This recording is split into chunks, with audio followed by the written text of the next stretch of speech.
श्रीराम.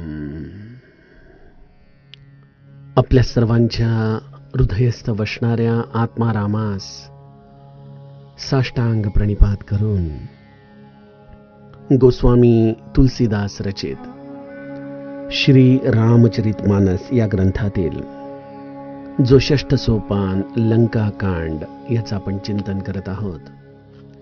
सज्जनहो, हे आपलाच कथा चिंतन क्रमांक 1069. आपण गेल्या चिंतन प्रवाहामध्ये रावण कशा पद्धतीने रणांगणाच्या दिशेने निघाला त्या कथा विभागाचं चिंतन पाहत होतो.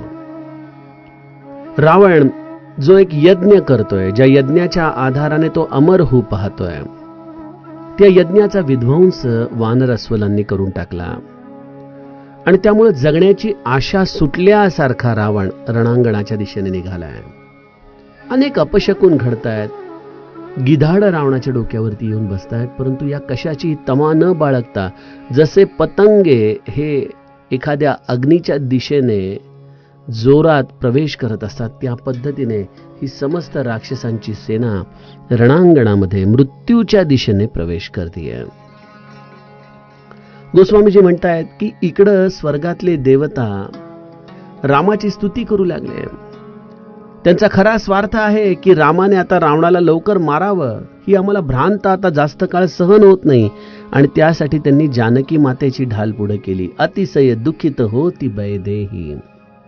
आपला स्वार्थ साधण्यासाठी या स्वर्गातल्या देवतांचं हे असलेलं दांभिक पण आपल्याला गोस्वामीजी या चौपाईमधून दाखवतात.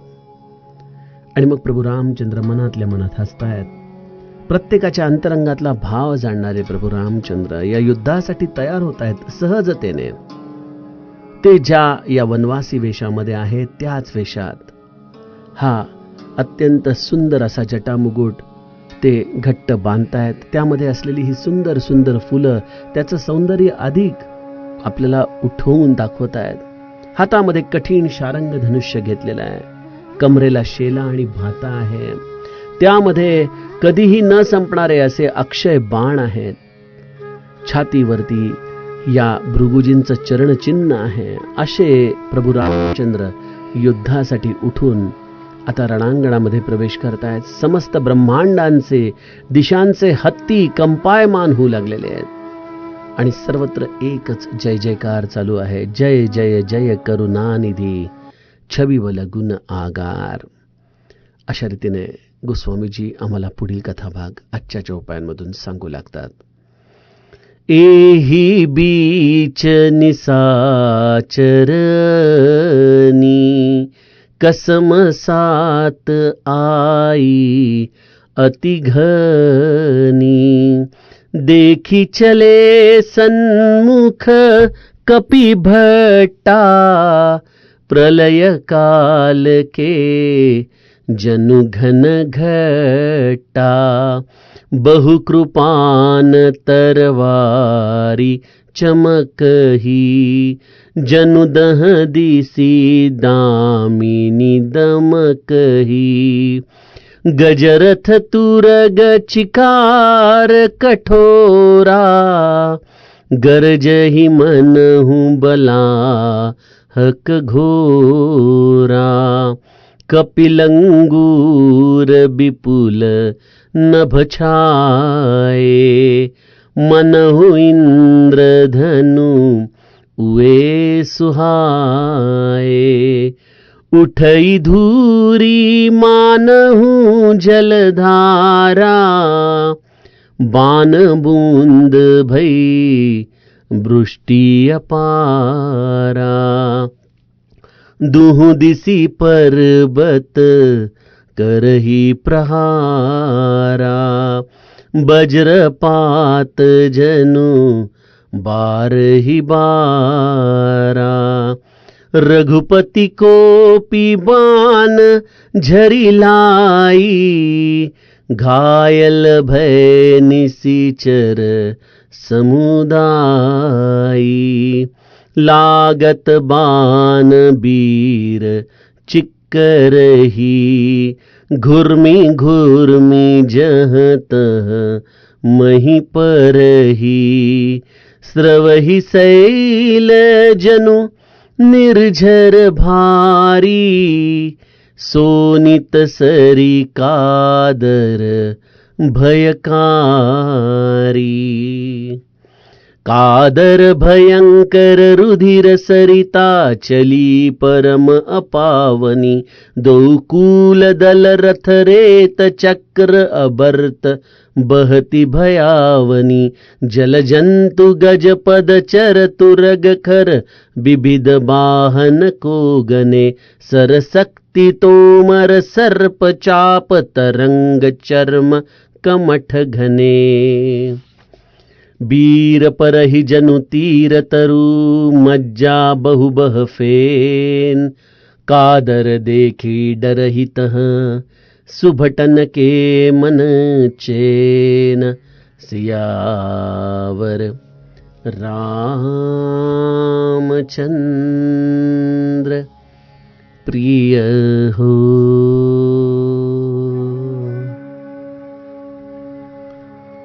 सज्जनो, रावण कुठलाही मागचा पुढचा विचार न करता रणांगणाच्या दिशेने निघालेला आहे. त्याने सोबत अपार सेना घेतलेली आहे. त्याच्यामध्ये पुष्कळ हत्ती आहेत, रथ आहेत, घोडेस्वार आहेत, पायदळावरती असणारे अनेक राक्षस रणांगणामध्ये घेऊन रावण निघालेला आहे. जणू काही ही त्याच्या दृष्टीने एक शेवटची संधी आहे, एक शेवटचा प्रयत्न आहे आणि त्यामुळं आता कुठलीच कसूर राहू नये यासाठी आपली जणू काही सर्व शक्ती रावण रणांगणाच्या घेऊन दिशेने निघालेला आहे. प्रभू रामचंद्र रणांगणामध्ये युद्धासाठी तयार झालेले आहेत. आपल्या सहजतेमध्ये हे करुणा निधान या राक्षसांची जणू काही वाट पाहत थांबलेले आहेत. आणि गोस्वामीजी म्हणतात की एही बीच निसाचर अनी, कसमसात आई अति घनी. राक्षसांची अत्यंत मोठी विशाल दाट सेना रणांगणामध्ये येऊन थबकलेली आहे आणि क्षणामध्ये वानर योद्धे, अस्वल आणि या राक्षसांचं आपापसामध्ये महाभयानक असं युद्ध सुरू झालेलं आहे. शब्द पण किती सुंदर वापरलाय, कसमसात. असा हा युद्ध प्रसंग ज्यामध्ये एक अत्यंत घनघोर असा संघर्ष या दोन्हीही बाजूनी सुरू झालेला आहे. गोस्वामीजींनी या समस्त चौपाईमध्ये आपल्याला एका वर्षा ऋतूचं अतिशय सुंदर असं रूपक या लढाईच्या निमित्ताने दिलेलं आहे. बघा, सध्या आपल्या सर्वच महाराष्ट्राच्या भागामध्ये म्हणा किंवा देशामध्ये देखील अत्यंत समाधानकारक असा हा मान्सूनचा पाऊस पडतोय. आकाशामध्ये नित्य भरून येणारे काळे ढग आपण सगळेजण पाहतोय. गोस्वामीजींची ही दृष्टी या रणांगणावरती या राक्षसांची सेना आणि या वानर अस्वलांची सेना यांच्यामध्ये होत असलेल्या संघर्षाला देखील मेघांच्या समुदायामध्येच पाहतायत. परंतु हा मेघांचा समुदाय कसा आहे? प्रलय काल के जनुघन घट्टा, प्रलयकालीन मेघ समूह असावेत अशा पद्धतीचे हे मेघ आहेत. बघा, दासबोधामध्ये समर्थांनी हा जो कल्पांत निरूपणाचा समास आहे तो वेगवेगळ्या पद्धतीने आपल्याला सांगितला. एक लौकिक कल्पांत म्हणजे हे दृश्य जग कशा पद्धतीने या शून्यामध्ये मिसळून जाणार आहे तो सगळा प्रसंग सांगितला आहे. त्यानंतर मनुष्याला येणारं हे निद्रा प्रलय हे देखील समर्थांनी जन्म मृत्यूच्या आधाराने आपल्याला समजावून सांगितला. आणि अशा या सर्व प्रलयांमध्ये विवेक प्रलय हा सर्वश्रेष्ठ कसा आहे हे देखील समर्थांनी आपल्याला सांगितलं. या प्रलयाचं संतांना विशेष कौतुक आहे, विशेष आदर आहे. आणि प्रलय हा आपल्या जीवनामध्ये आम्हाला भगवत भक्तीच्या दृष्टीने उत्कटता निर्माण करून देत असतो. म्हणून समर्थ म्हणतात ना की मरणाचे स्मरण असावे, हरिभक्तीसी सादर व्हावे. हे आज जे काही माझं अस्तित्व आहे, ज्याला मी या देहाच्या आधाराने स्वतःचं अस्तित्व मानतोय, हे सर्व काही नश्वर आहे. या गोष्टीचं खरं भान, याची खरी जाणीव ही आम्हाला परमार्थामध्ये अंतर्मुख करत असते. आणि त्यामुळं समर्थांनी विवेक प्रलय सांगितला आणि इथं गोस्वामीजी त्याच प्रलयाचं रूपक आम्हाला या रणांगणामध्ये घडणाऱ्या घडामोडींच्या आधाराने सांगताय. असं म्हणतात की जेव्हा या ब्रह्मांडाचा कल्पांत जवळ येतो त्यावेळेला सर्वप्रथम प्रचंड मोठं अवर्षण म्हणजे दुष्काळ पडतो.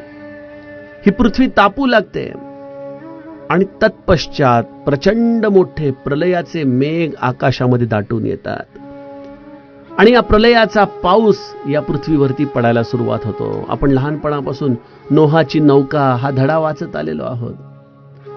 अत्यंत पर्वत शिखरान एवढ्या मोठ्या लाटा, एवढा मोठा प्रचंड प्रलय या पृथ्वीवरती येतो आणि त्यामध्ये ही समस्त सगळी पृथ्वी विरघळून जाते. अशी अवस्था या प्रलय कालाच्या मेघांमध्ये आपल्याला दिसते. नर्मदा अष्टकामध्ये एक अतिशय सुंदर श्लोक आहे की जगल्लये महालये मृकुंड सूनु हरमध्ये. या जगाचा जेव्हा अंत होतो त्यावेळेला जे प्रचंड पुरासारखं प्रलयासारखी स्थिती निर्माण होते त्यावेळेला नर्मदा मैया ही त्याही अवस्थेमध्ये अबाधित असते आणि अशी नर्मदा माता त्यावेळेला आपला चिरंजीवी असलेला मृकुंड ऋषी याचा आधार ठरते, त्याला सांभाळते, त्याला या कल्पांतामध्ये देखील ती पार करून नेते. असं हे प्रलय कालाचं वर्णन आपल्याला अनेक ठिकाणी दिसतं. गोस्वामीजींची दृष्टी देखील या प्रलयाच्या दिशेने या रणांगणाकडे पाहते आणि ही एवढी प्रचंड मोठी राक्षस सेना आणि त्यांच्याशी लढणारी ही वानर सेना बघितल्यानंतर गोस्वामीजींची काव्यदृष्टी जणू काही या प्रलयाचे मेघ या रणांगणावरती जमून आलेले आहेत अशा पद्धतीने या समूहाला पाहतीये. या प्रलयामध्ये ज्या या दोन सेनेचा संघर्ष चाललाय त्यामध्ये अनेक राक्षसांच्याकडे तलवारी आहेत, कृपण आहेत आणि या तलवारी वानरांवर चालवताना ते अनेक पद्धतीने जेव्हा त्याला हलवतायत तेव्हा या तलवारी चमकतायत, हे कृपाण जे चमकताय. गोस्वामीजींची दृष्टी त्यांना या दाही दिशांमध्ये विजा चमकत असाव्यात अशा पद्धतीने या कृपाण आणि तलवारीची लकाकी त्यांना दिसतीये. बहुकृपान तरवारी चमकही जनुदह दिसी दामिनी दमकही. जणू काही दाही दिशांमध्ये विजा चमकत असाव्यात. कारण की बघा किती तार्किक दृष्टीने जरी विचार केला तर हे पटण्यासारखे की जेव्हा ढग एकमेकांवरती आपटतात तत्पश्चात सगळ्यात प्रथमतः आपल्याला विजेचा चमक, विजेची लकाकी, ही वीज चमकणं म्हणतात तशी परिस्थिती आपल्याला दिसते आणि त्यानंतर एक महाभयंकर असा ध्वनी या आपटण्याचा आपल्या कानापर्यंत येतो. गोस्वामीजींनी देखील नेमकी तीच अचूकता आपल्या काव्यामध्ये ठेवली आहे. बहुकृपान तरवारी चमकही जनुदह दिसी दामिनी दमकही. वीज चमकली आणि मग काय, गजरथ तुरग चिकार कठोरा गर्जही मनहु बलाहक घोरा. आणि जेव्हा हे असे दोन दल एकमेकांशी संघर्ष करतायत तेव्हा त्यांच्या या तलवारींच्या आधाराने होणाऱ्या या प्रकाशाला दाही दिशांमध्ये विजा चमकाव्यात अशा पद्धतीने गोस्वामीजी पाहतात. आणि या संघर्षामुळे हत्ती, रथ, घोडे हे अत्यंत कठोर असा चित्कार करतायत आणि या एकत्रित होणाऱ्या या प्राण्यांचा आवाज आणि त्यामुळं एक भयंकर गर्जना हे मेघ करत आहेत असं गोस्वामीजींच्या अंतःकरणामध्ये या रणांगणावरती असलेल्या या वर्षा ऋतूच्या या भयानक अवस्थेचं वर्णन करताना दिसतंय. वर्षा ऋतूमध्ये जशी मेघांची असलेली ही काळी कुट्ट छाया आहे, त्यामध्ये छातीमध्ये धडकी भरवणारी विजांची दाहकता आहे, त्यांचा अत्यंत मोठा कठोर असा गर्जनेचा आवाज आहे. त्याचप्रमाणे या वर्षा ऋतूची काही अतिशय सुंदर अंग देखील आपल्याला दिसतात. गोस्वामीजींनी यातील प्रत्येक पैलूला इथं टिपलेलं आहे बघा. कपिलंगूर बिपुल नभ छाये मनहु इंद्रधनु उये सुहाये. प्राण्यांची एक अशी सवय आहे, आता आमच्या गोशाळेमध्ये पण मी बघत असतो बऱ्याचदा जेव्हा पाऊस नुकताच सुरू होण्याची वेळ आलेली असते त्यावेळेला अनेकदा या पावसाच्या आगमनाचं स्वागत आमच्या गायी किंवा वासरं शेपट्यावर उचलून आनंदोत्सव साजरा करत असतात. प्रकृतीमध्ये प्रत्येक जीवाला या वर्षा ऋतूचं आकर्षण आहे. आपण मोरांचं लहानपणापासून पिसारा फुलवलेलं ते रूप या वर्षा ऋतूच्या आगमनाचं स्वागत करण्यासाठी बघितलेलंच आहे. त्याप्रमाणे प्रत्येक जीवाच्या अंतरंगात या वर्षा ऋतूच्या स्वागताची एक वेगवेगळी खुबी असते. ज्याप्रमाणे गायी आपल्या शेपट्यावरती करतात, त्याचप्रमाणे वानरांना देखील आपल्या शेपट्या आकाशामध्ये पसरून या मेघांचं, या वर्षा ऋतूचं स्वागत करण्याची इच्छा होत असते. आणि तशीच एक अवस्था वानरांची लढाईच्या वेळेला देखील होत असते. जेव्हा ते संपूर्णपणे सावधानतेने लढाई करत असतात, त्यावेळेला त्यांची शेपटी एखाद्या अँटिना सारखी कडक होऊन जणू काही शत्रूच्या असलेल्या या सर्व मंडळींना आपल्या अस्तित्वाची जाणीव करून देत असतात. गोस्वामीजींनी पाहिलंय की या प्रभू रामचंद्रांच्या सेनेमधल्या वानरांच्या अनेक शेपट्या आकाशामध्ये पसरलेल्या आहेत, परंतु गोस्वामीजींची दृष्टी त्यांच्याकडे कशी पाहतीये? मनहु इंद्रधनु उये सुहाये. ते अशा रीतीने शोभायमान दिसतायत, जणू काही सुंदर इंद्रधनुष्याचा उदय झालेला आहे. बघा, ती शेपटी अशी सरळ वरती जाते आणि नंतर छत्रीच्या दांडीसारखी उलटी फिरून तिचा केसाळ भाग जसा खाली आलेला असतो, त्या अतिशय सुंदर आकाराला गोस्वामीजींची काव्यदृष्टी एका इंद्रधनुष्याप्रमाणे टिपतीये. या इंद्रधनुष्यामध्ये जसे वेगवेगळे रंग आहेत, त्याप्रमाणे नाना बरन भालू बिकटारी, हे जसं आपल्याला सुंदर कांडामध्ये सांगितलेलं आहे की हे वेगवेगळ्या रंगाचे आहेत. या वेगवेगळ्या रंगांच्यामुळं गोस्वामीजींनी त्यांच्या शेपट्यांच्या आधाराने जसा त्याचा आकार इंद्रधनुष्यासारखा आहे, त्याचप्रमाणे त्याच्यामध्ये असलेले रंग देखील इंद्रधनुष्यासारखे आहेत. असं हे वर्षा ऋतूचं एक अतिशय विलोभनीय, एक सुंदर दर्शन या रणांगणामध्ये आपल्याला करून दिलंय. आणि मग मेघ एकमेकांवरती धडकलेले आहेत, मोठा घनघोर असा आवाज झालेला आहे, इंद्रधनुष्य प्रगटायला सुरुवात झाली आहे. याचा अर्थ पावसाला देखील सुरुवात झालेली आहे. इंद्रधनुष्य हे मुळी सूर्याचा प्रकाश आणि या जलाचं जे थेंब आकाशातून कोसळ असतात, त्यामधून झालेल्या एका विशिष्ट अशा कोनामुळं दिसणारं हे विलोभनीय रूप आहे. अशा या इंद्रधनुष्यासाठी पाऊस हा जसा अत्यंत महत्वाचा आहे, तर या रणांगणामध्ये कशाचा पाऊस पडतोय? गोस्वामीजी म्हणतात, बाण बुंद भई वृष्टी अपारा. बाणांचा पाऊस पडतोय. प्रचंड बाण दोन्हीही बाजूनी एकमेकांवरती सोडले जात आहेत.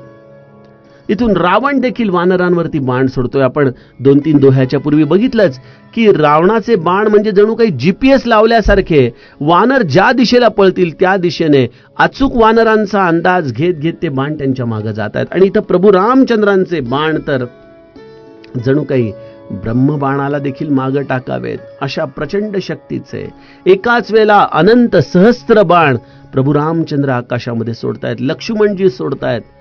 आणि त्यामुळं या आकाशामध्ये जणू काही बाणांची दाटी झालेली आहे. आणि गोस्वामीजींची दृष्टी त्या बाणांच्या दाटीला बाणरूपी थेंबांची अपार वृष्टी होतीये अशा दृष्टीने टिपतीये. बाण बृंद भई वृष्टी अपारा. मग काय होतंय? दुह दिसी पर्वत करही प्रहारा, वज्रपात जनु बारही बारा. दोन्हीकडून मोठे मोठे योद्धे पर्वतांचा प्रहार एकमेकांवरती करतायत. या पर्वतांचा प्रहार चालू आहे म्हणजे जणू काही वारंवार वज्रपात होतोय. आपण बघतो ना, अनेकदा गारांचा पाऊस पडतो. हे मोठे मोठ्या गारा कित्येकदा हानी पोहोचवणारे असतात. एखादा वज्रपात व्हावा त्याप्रमाणे या मोठ्या मोठ्या गारा आकाशामधून कोसळतात. या रणांगणामध्ये देखील दोन्हीही बाजूनी योद्धे, राक्षस असोत किंवा वानर असोत, पर्वतांचा प्रहार एकमेकांवरती करतायत. जणू काही हा आकाशामध्ये या बाणांच्या थेंबरूपी पावसामध्ये घडत असणारा वज्रपात आहे. आणि मग अशा युद्धात प्रभू रामचंद्रांनी मनामध्ये क्रोध धारण केलेला आहे. तो क्रोध धारण करून त्यांनी बाणांचा वर्षाव सुरू केला. राक्षसांची सेना त्यामुळे अत्यंत घायाळ व्हायला सुरुवात झाली आहे. सज्जनो, या गोष्टीचं चिंतन आपण वारंवार करतो की भगवंताला स्वतःचा असा कुठलाही विकार नाही, आणि त्यामुळं या सगुण लीलेच्या आधाराने भगवंत ठरवतो की आता मला कुठल्या विकाराला परिधान केलं पाहिजे. या उलट आम्हा सामान्य जीवांची अवस्था असते की विकार आमच्यावरती सर्वप्रथम हावी होतात आणि त्याच्या आधाराने आमच्याकडून कृती घडत असते. आणि इथं भगवंत विवेकाने क्रोध धारण करतोय की मला आता या युद्धामध्ये पुरुषार्थ दाखवायचा आहे आणि त्यासाठी मला हा क्रोध धारण केला पाहिजे. रघुपती कोपी बाण झरी लाई. लक्ष्मणाने देखील सुंदरकांडामध्ये भगवंताला हीच विनंती केली होती ना की कादर मन कहू एक आधारा, दैव दैव आलसी पुकारा, नाथ दैव कर कवन भरोसा, सोशिय सिंधू करिय मन रोसा. मनामध्ये राग निर्माण करा प्रभो आणि या सागराला शोषून टाका. भगवंत अशा पद्धतीने आपल्याला या विवेकाच्या आधाराने या विकारांवर आपण कसं स्वामित्व गाजवावं हे या रणभूमीमध्ये शिकवतोय. या राक्षसांच्या सेनेला प्रभू रामचंद्रांचे बाण घायाळ करतायत. लागत बाण बीर चिक्करही, घुर्मी घुर्मी जह तह मही परही. गोस्वामीजी लिखतायत की बाण लागताच हे वीर चित्कार होऊन उठतायत, चक्कर येऊन पृथ्वीवरती कोसळतायत आणि त्यांच्या शरीरामधून प्रचंड रक्ताचे पाट या जमिनीवरती वाहू लागतायत. या पर्वताच्या या भारी धबधब्यांमधून जसं जल व्हावं त्याप्रमाणे या रणांगणावरती रक्ताच्या नद्या वाहू लागलेल्या आहेत. बघा, काही लोक जे स्वभावतःच भित्रे असतात त्यांना आकाशामध्ये दाटून आलेले हे काळे ढग, त्यांचा होणारा हा आवाज, त्यामुळं पडणारा हा घनघोर पाऊस आणि मग वाहणारे मोठे मोठे धबधबे. मला आठवतं 3-4 वर्षापूर्वी मी केदारनाथला गेलो होतो, तेव्हा उत्तराखंडामधून फिरत असताना ती अलखनंदा, तिचा तो प्रवाह, ती अत्यंत वेगाने वाहत असणारी गंगा, हे सगळं पाहून एका टप्प्यानंतर मनामध्ये भीती निर्माण व्हायला सुरुवात होते. कारण की त्या प्रचंड उंचीवरून आपण प्रवेश करत असतो आणि खालून या नद्या अत्यंत वेगाने वाहत असतात. त्यामुळं गोस्वामीजींनी आपल्यासारख्या लोकांसाठी एक सूचना देऊन ठेवली की सोनित सरी कादर भयकारी. भ्याडांच्या मनामध्ये भय निर्माण करावं अशा पद्धतीने इथे एक नदी वाहतीये, परंतु ही नदी साधी सुधी नाही, ही रक्ताची नदी वाहतीये. कुठून वाहत हे रक्त? ज्या राक्षसांना प्रभू रामचंद्रांचे बाण लागतायत ते वीर चित्कार करून या रणांगणामध्ये पडतायत आणि त्यांच्या शरीरामधून रक्ताचे पाट वाहू लागलेले आहेत. हे रक्ताचे पाट एकमेकांशी मिसळले जात आहेत आणि ते अशा पद्धतीने वेगाने वाहू लागलेत जसं मेघवर्षा झाल्यानंतर पर्वताच्या भारी धबधब्यांमधून हे जल खाली वाहत असावं. त्या पद्धतीने भ्याडांना उत्पन्न करणारी ही रक्ताची नदी या रणांगणावरती वाहू लागलेली आहे. आणि गोस्वामीजी अतिशय सुंदर छंद आपल्या समोर ठेवतात. कादर भयंकर रुधिर सरिता चली परम अपावनी. भित्रांच्या अंतःकरणामध्ये भय निर्माण करणारी अत्यंत अपवित्र अशी ही रक्ताची नदी वाहू लागलेली आहे. या रक्ताच्या नदीमध्ये जसे एखाद्या नदीला 2 तीर असावेत त्याप्रमाणे या रक्ताच्या नदीला देखील 2 किनारे आहेत. एक बाजू किनाऱ्याची जी आहे ती राक्षस सेना आहे आणि दुसरी किनाऱ्याची जी बाजू आहे त्यामध्ये वानर सेना आहे, अस्वल सेना आहे. आणि या दोघांच्या मधून हे प्रचंड रक्ताचे पाट वाहत आहेत. ही रक्ताची नदी वाहतीये. दोन्ही दळ त्याच्या अवतीभोवती किनाऱ्यावरती आहेत. जसं नदीच्या अवतीभोवती काही अंतरापर्यंत वाळवंट असतं, होय की नाही, त्याप्रमाणे या नदीच्या किनाऱ्यावरती एका बाजूला राक्षस, दुसऱ्या बाजूला वानर सेना, हे ठीक आहे. आणि या नदीच्या भोवती असलेल्या वाळवंटाचं रूप काय आहे? रथ रेती आहे. रथ वाळूसारखे आहेत. म्हणजे एवढे प्रचंड रथ आलेले आहेत की जसे वाळूचे कण दिसावेत, जसे ठिपके ठिपके दिसावेत, त्या पद्धतीने आपल्याला या रथांची या नदीच्या भोवती जणू काही एखाद्या वाळूसारखी अवस्था दिसतीये. त्या रथांची जी चाकं आहेत ती एखाद्या भोवऱ्याप्रमाणे गरगर फिरतायत. अशी ही नदी अत्यंत भयंकर आहे. या भयंकर नदीमधून रक्ताचे पाट वाहत आहेत आणि या रक्ताच्या पाटाबरोबरच त्यामध्ये अनेक हत्ती, पायदळी चालणारे घोडे, गाढव, अनेक वाहनं, हे सगळं काही या रक्ताच्या पाटांमधून वाहत आहे. गोस्वामीजी म्हणतात की अशा या भयानक नदीमधून जे काही वाहत आहे त्याची मोजणी कोण करणार? या नदीमध्ये जसे अनेक जलजंतू असावेत त्या पद्धतीने या रक्ताच्या पाटांमधून हे असे अनेक हत्ती, घोडे, गाढव, वाहनं, राक्षस हे जणू काही या रक्ताच्या पाटाबरोबर वाहत आहेत.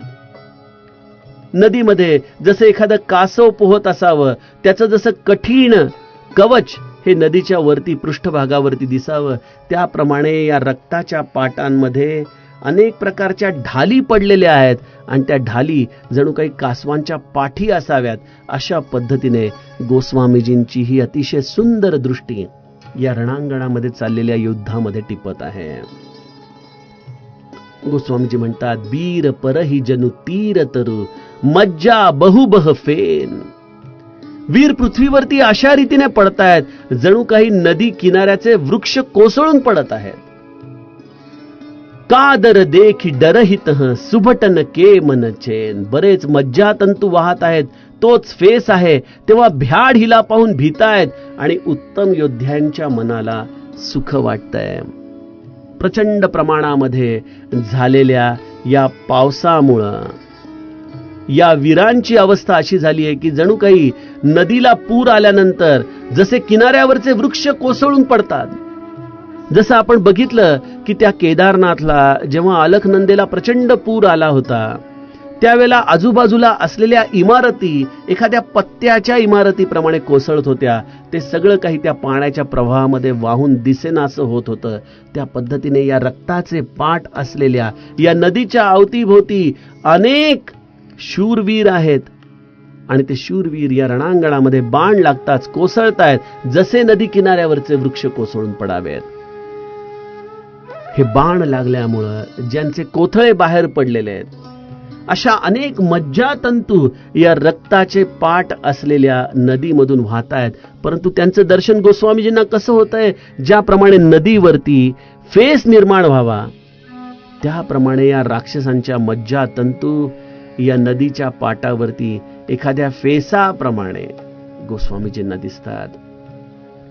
अशा या रणांगणाचं भयानक वर्णन गोस्वामीजी आपल्या समोर ठेवतात आणि म्हणतात की जे भ्याड आहेत, जे मृत्यूला घाबरतात, जे संघर्षाला घाबरतात, त्यांच्यासाठी ही नदी अत्यंत भीती हृदयामध्ये निर्माण करते.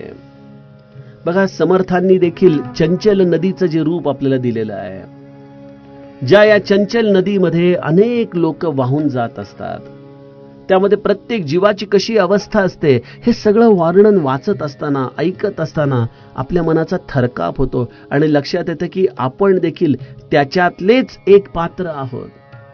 ही जाणीव जशी आपल्याला होते त्याप्रमाणे सज्जनो, या जगामध्ये हे सूर आणि असुर युद्ध हे नित्य आहे. संघर्ष हा अटळ आहे. चांगल्या लोकांना देखील संघर्षाशिवाय विजय नाही. प्रत्यक्ष प्रभू रामचंद्र जवळ असूनही वानर अस्वलांना संघर्षाशिवाय विजय नाही. आणि त्यामुळे जो भ्याड आहे तो खऱ्या अर्थाने अजूनही भक्ती मार्गात आलाच नाही. त्याने आपलं मन निश्चिंत करावं आणि संघर्ष हा आपल्या जीवनाचा भाग आहे हे समजून जगायला शिकावं. आणि मग असा संघर्ष करत असताना मनामध्ये कधी जय पराजय याची भावना, भीती निर्माण करत नाही. तो एक खेळ आहे. माझ्या मागं माझा अधिष्ठाता माझा प्रभू रामचंद्र आहे, मी त्याच्यासाठी हे कार्य करत आहे असा विचार करून जेव्हा आपण खरे उत्तम योद्धे होतो भगवंताचे, त्यावेळेला या उत्तम योद्ध्यांच्याच अंतःकरणाला या संघर्षामध्ये सुख प्राप्त होतं. असं हे देवता आणि असुरांच्या सेनेच्या संघर्षाचा भाग या रणांगणामध्ये रावण आणि रामाची सेना आता समोरासमोर आलेली आहे. सज्जनो, हा संघर्ष आता काही प्रदीर्घ काळापर्यंत गोस्वामीजी आम्हाला सांगणार आहेत. त्याचा एक एक टप्पा आपण उद्यापासूनच्या कथाचिंतनामध्ये अभ्यासूयात. जानकी जीवन स्मरण. जय जय राम.